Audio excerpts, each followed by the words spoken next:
as some of us didn't get a chance to hear the keynote yesterday, but if you didn't, it's taped so you can listen to it.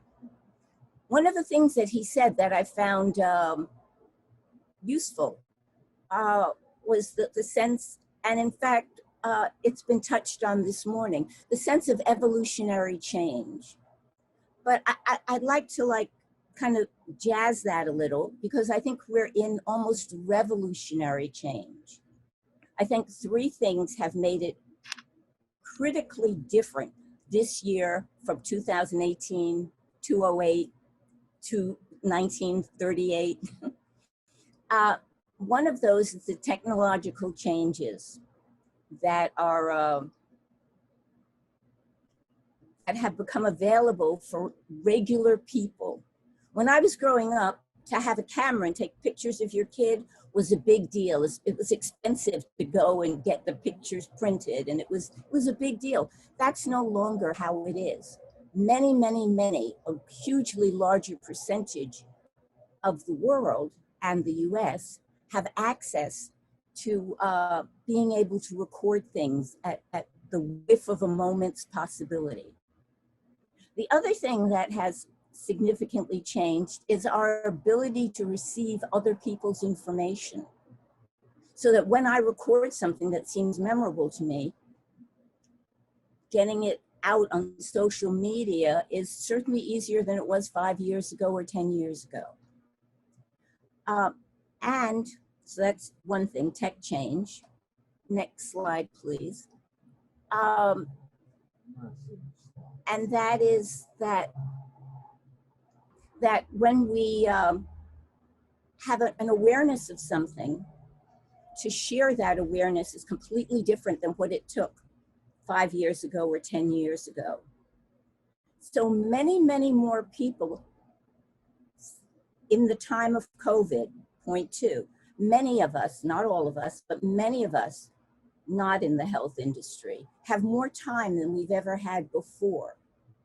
We've had more time to look at things and to assess our lives and to think about where we're going and where we want to be going.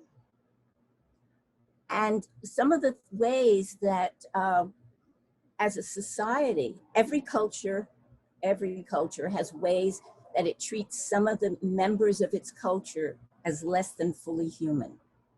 And this also has been true for the larger US culture. And treating some groups of people as less than fully human means that we don't get the benefits of their brilliance, of their creativity, of their wisdom, of their vitality. That every time you treat someone as less than fully human, you're limiting what they can offer you. You're limiting how you can see the world.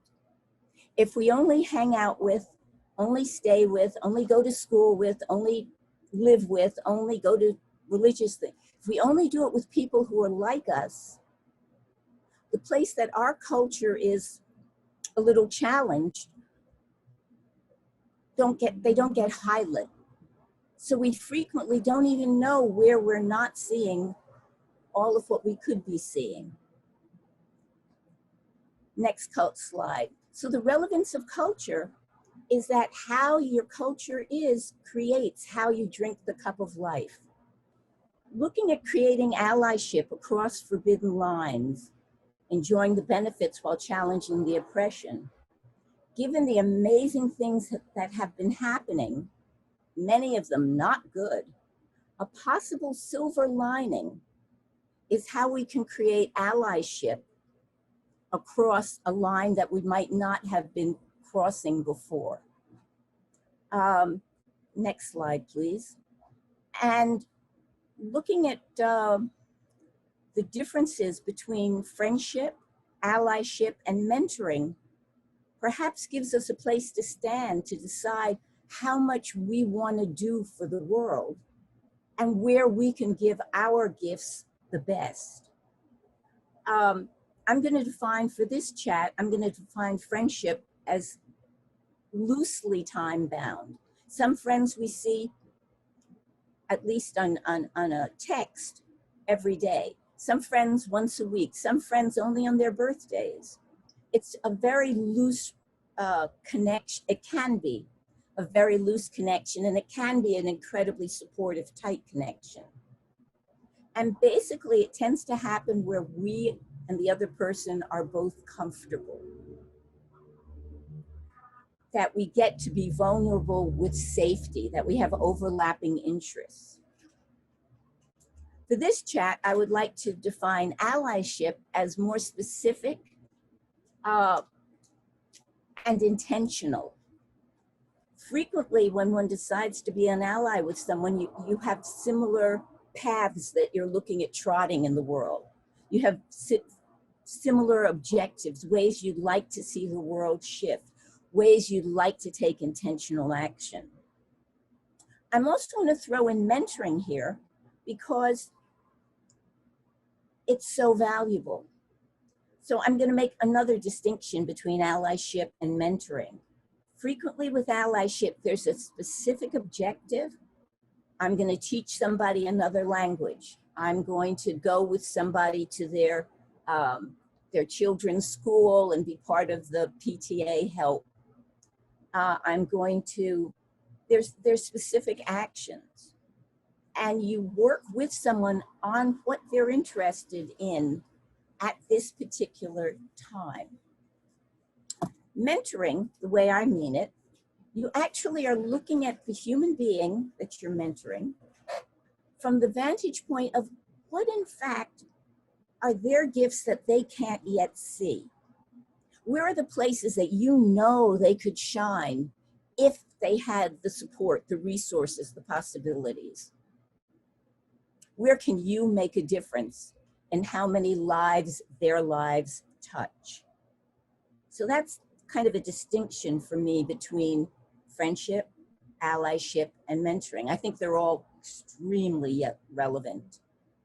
But in mentoring, you're actually looking at where do you think they might have fun, they might be useful, they might move the world in 5 years, in 10 years, as opposed to doing an event today that does some movement of the world. Okay, creating allyship across forbidden lines. What I mean by forbidden lines are lines that we, when we were young, weren't encouraged, allowed to cross. For some of us, there were lots of them. For some of them, we weren't even aware there were any.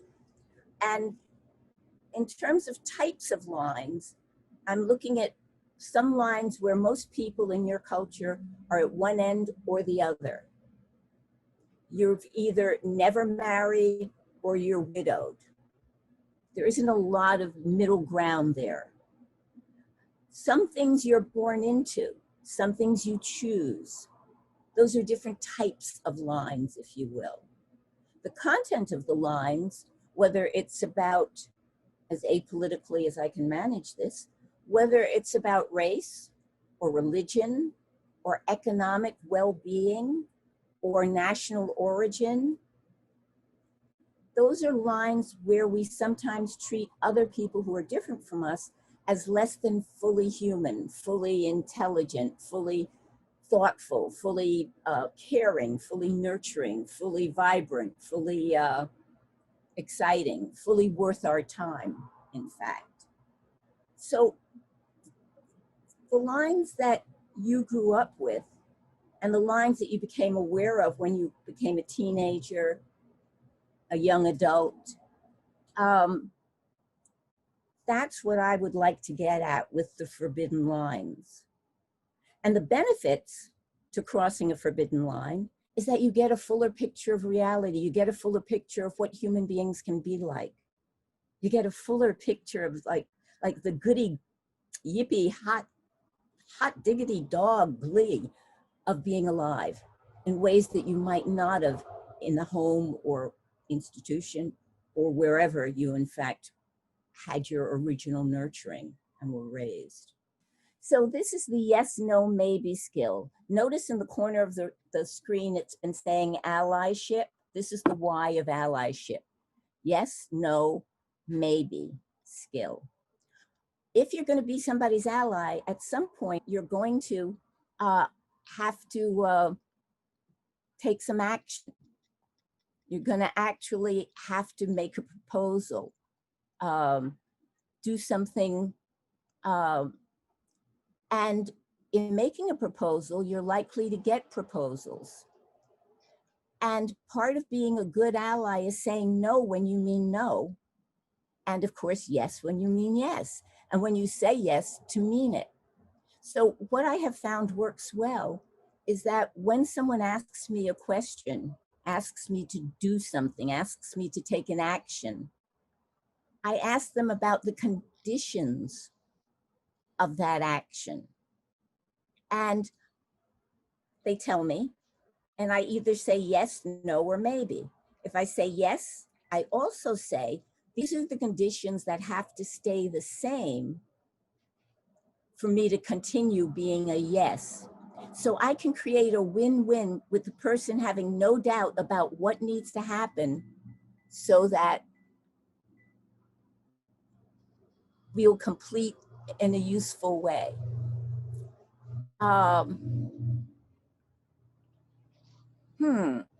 Okay. It's fair when I say no, that I mean it. And it's also fair when I say no, that I'm clear on the conditions that make it a no, and what has to change with those conditions for us to get a win-win out of it.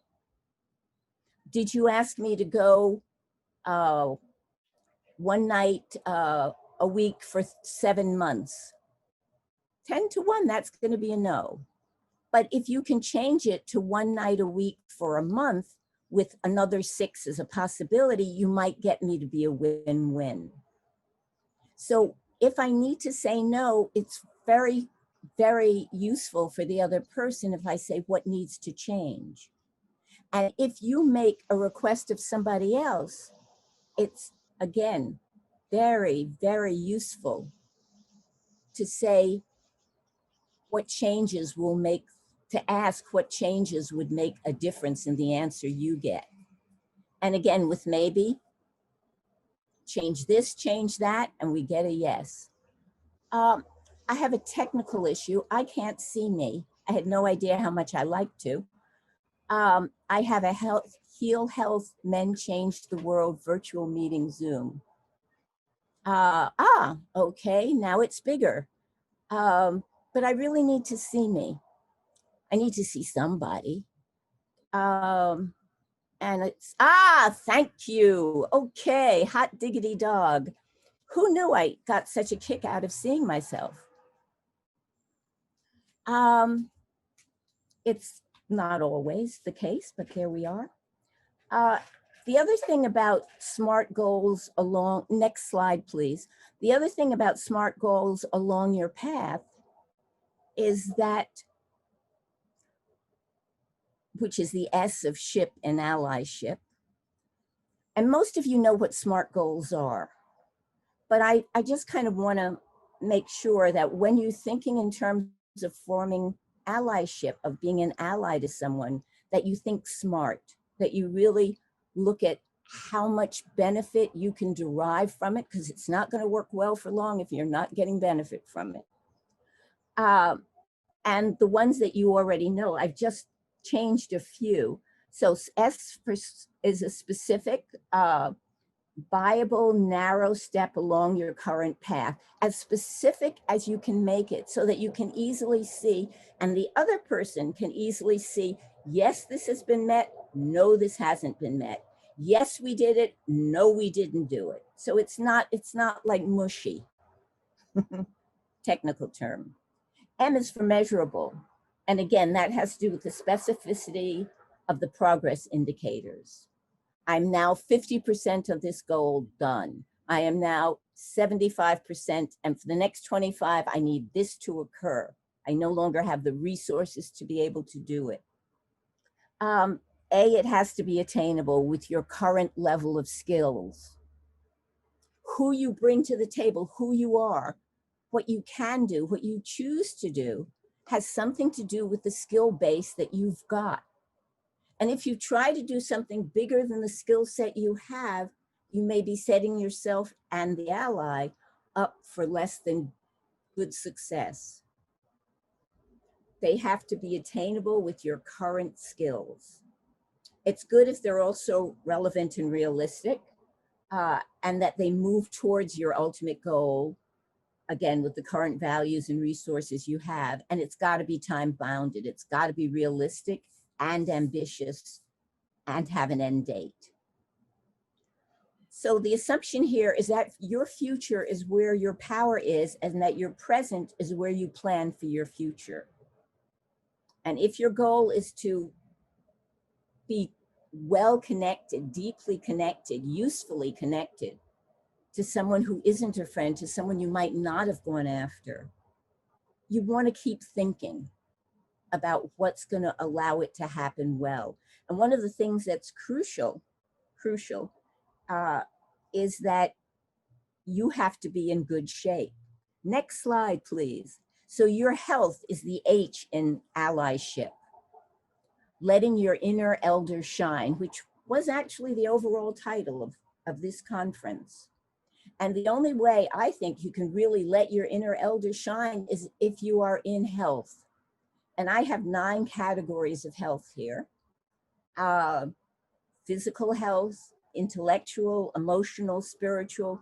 I'm also adding financial, which we generally don't talk about, relationship health.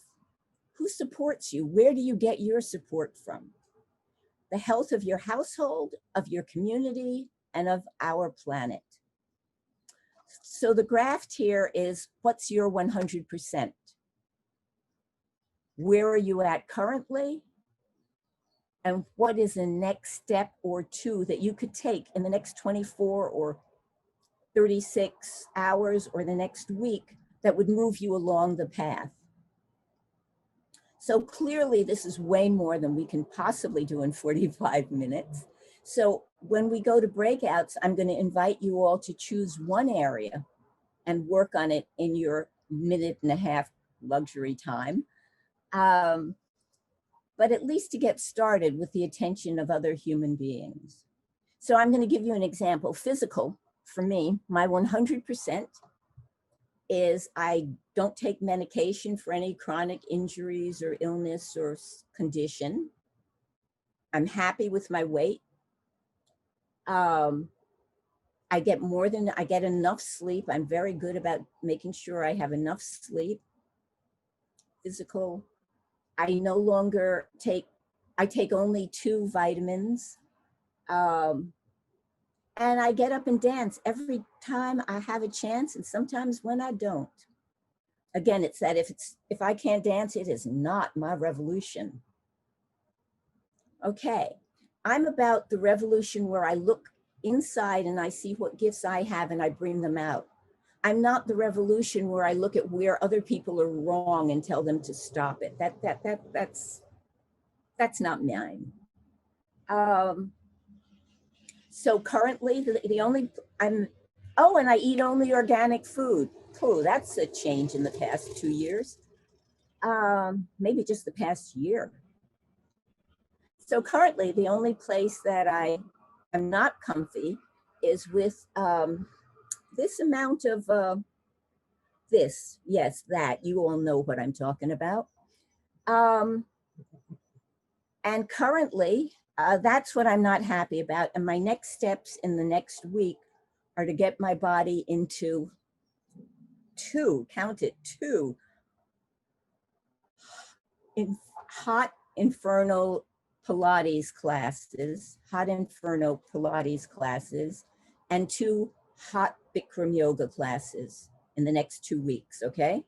So if you talk to me in the next 2 weeks, you have total permission to call me on my accountability and how that's going. Thank you. Okay, so next slide, please. I'm inviting each person to have 1.5 minutes, and the questions: which of these 9 elements of your health, of bringing your inner shine, would you like to energize What does your 100% in this arena include? Where are you now? That could be a percentage, or it could just be a piece of it that you want to tackle. And using SMART goals, what would be a pleasure to have the results from? Perhaps not such a pleasure to do, or you would have already done it, but a pleasure to have the results from. Okay? Thank you. The I in allyship is one of the most important, and it's for integrity, honoring your word as yourself. And that happens when you structure actions within yourself, with one other person, or with a group of people. And if you don't keep your word to yourself, you're less believable to other people. I don't know how we communicate it, but as humans, somehow we communicate when we're not being trustworthy. And if you're gonna, if honoring your word as yourself, if being in integrity is not important, then you might want to play with that some before you offer allyship and letting your inner elder shine in that way. And one way of measuring integrity is by the effects that our intentions and actions have on others. Are we doing what we plan to do? Are we creating the results that we mean to create? How many people's lives are we touching? And how well are we touching them? And how many people are their lives touching, and how well, and like that.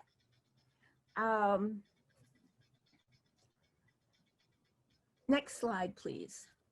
The last is the most important from my perspective, and it has to do with pleasure. Because if you can't figure out how to get pleasure into your allyship, how to get pleasure into all of it, it's not going to be sustainable in any useful way to you, and you won't be modeling sustainability to other people being allies. So it's crucial that there be fun in it.